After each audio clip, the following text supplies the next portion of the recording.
Hey lovelies, it's Ebony back with another video. Let's jump right into this hair growth video. Tip number 1, don't fall asleep on your hair. I cannot stress this enough. It's one of those things that you don't realize, is breaking your hair off. Falling asleep on those cotton pillowcases with your hair all over the place is sucking all the moisture, all the oil, everything you need to keep your hair from breaking right out of your strands. Instead, make sure you are doing that pineapple if your hair is long enough for it. If not, just get a huge satin bonnet to put on your hair, or just get a satin pillowcase. A satin pillowcase is very convenient for people with shorter hair who maybe can't get the pineapple right now. If you can get the pineapple, I would suggest to make sure you go ahead and pin that hair up, because even sometimes sleeping on a satin pillowcase alone doesn't stop your hair from rubbing against those cotton pajamas, or maybe that lingerie. I don't know what y'all be doing in them bedrooms. Tip number 2 and 3, wash routine and not stripping your hair. Make sure that you are washing your hair consistently.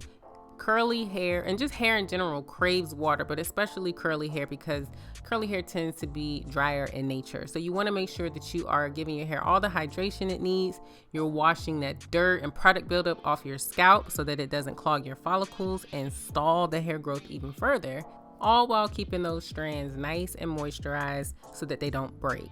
I wash my hair every 7 to 10 days because that's just how long it takes before my scalp gets all nasty and itchy and covered in flakes. So listen to your hair. It'll tell you exactly when it needs to be washed. Now, when washing your hair, keep in mind that you don't want to be constantly stripping your hair. Clarifying shampoos are really good for when you have a lot of product buildup and you're maybe coming out of a protective style and you need your hair fully cleansed. But a clarifying shampoo isn't something that you should be using every time you wash your hair. Co-washes and curly shampoos are great alternatives for when you're in between clarifying sessions. Tip number 4, deep condition regularly. This is so important to retaining healthy hair growth because you want to make sure that you're giving your hair the vitamins and the nutrients and everything that it needs in order to stay here and to stay strong, not break off.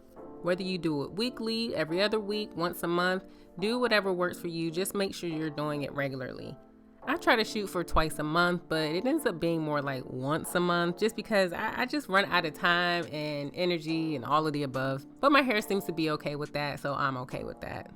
And no matter if I deep condition or not, I always make sure to add a leave-in conditioner to my regimen just so that I know I'm walking away with some moisture and some conditioner still in my hair to keep it healthy and strong. Tip number 5, don't do too much heat and don't do heat too often. I know it's very, very tempting because you want to see your growth and you want to give yourself a break from everything that comes along with maintaining curly hair. But remember that heat is very drying to your hair. Even if your hair doesn't feel dry to the touch, it is dry because of the heat that is being used to straighten it, to blow dry it, or whatever it is that you're doing to it. So always use a heat protectant when using heat tools. Stay within a reasonable temperature range. I like to stay below 420 when straightening my hair. And I try not to re-straighten my hair or use a bunch of curling tools while it's already straight. This is why I only straighten my hair 1 to 2 times a year, because I retain the most length when I wear my hair curly. Tip number 6, trim your hair responsibly. Please trim your hair responsibly. That doesn't mean to get your hair trimmed all the time. That doesn't mean to only get it trimmed when it desperately needs it. Please be paying attention to your hair, because the longer you wait when it needs it, the more damage it's doing. Split ends are just that. They are ends that are split, and when they split up to create 2 weak strands, which leads to breakage, tangles, all kinds of things that can help stunt your hair growth. Since I wear my hair curly like 85 to 90% of the year, my hair doesn't really have a chance to get too dry and, make all those split ends. So I only need to get my hair trimmed once a year. And when I go get my hair trimmed, the stylist barely cuts anything off.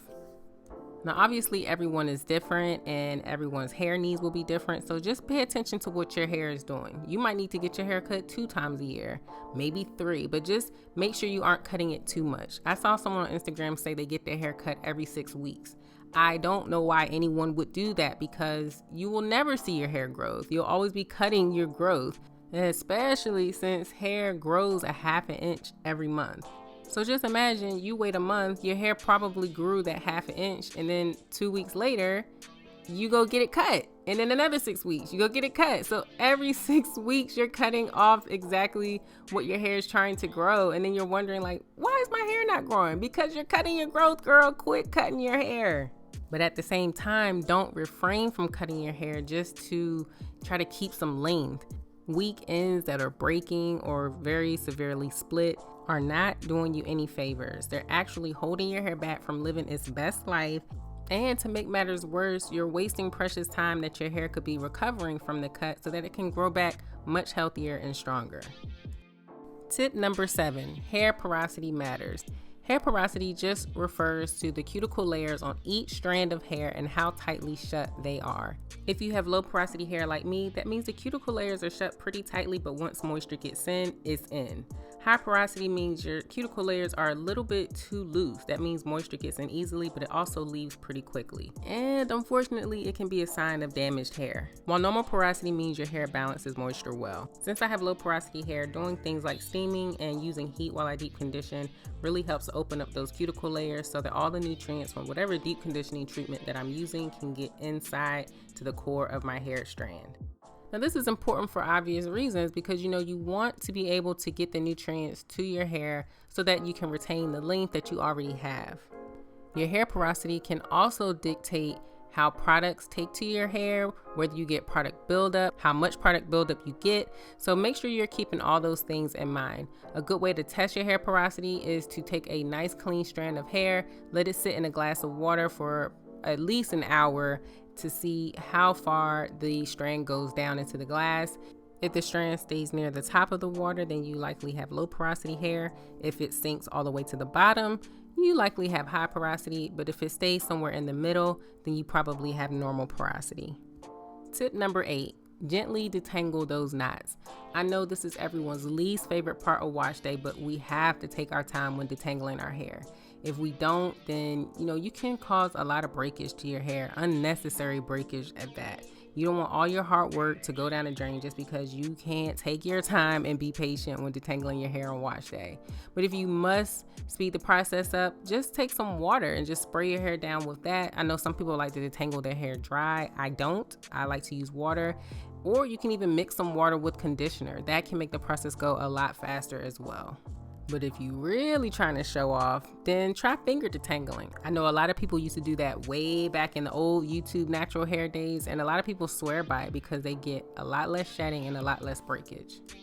Tip number 9, protective styles can be lifesavers. If you are a longtime viewer of my channel, then you know I love a good protective style. I like braiding my own hair. I love fishtail braids, especially on an old wash and go. And I'll always be loyal to a curly bun. That ain't going nowhere. But the thing you want to remember with protective styles is that you don't want to put your hair through a lot of tension for long periods of time. I know it can be tempting because you want your hair to feel nice and tight and secure because you want it to last, but too much tension can cause breakage, especially around the edges and the nape of your neck. And that's just counterproductive to the whole hair growing and length retention process. Now, I know curly hair is why we're here, but ain't nothing wrong with some extensions. Even at the length that I'm at, I still like to add hair to my hair because I want it to last longer. But the one thing that I remember to make sure to do every single time is to make sure my actual hair is moisturized. I'll even put moisturizer in the fake hair because I want to just feed my hair that much more moisture and conditioner or whatever it is while it's in the protective style. And of course, make sure you aren't leaving that protective style in your hair too long. Don't have your hair crazy itchy and flaky and dusty. You don't want your hair to be in a worse position than it was before you put in the protective style. All right, you guys, I hope you enjoyed this little fun trip down memory lane in order to get you all some good hair growth and length retention tips. But before I go, I do have one more bonus tip. A healthy diet topped off with plenty of water intake will always support a healthy head of hair. I know that's everyone's favorite, so I couldn't leave that out. In the meantime, if you enjoyed this video, please give me a big thumbs up, share this video, subscribe to my channel if you haven't already done so, and as always, thanks for watching.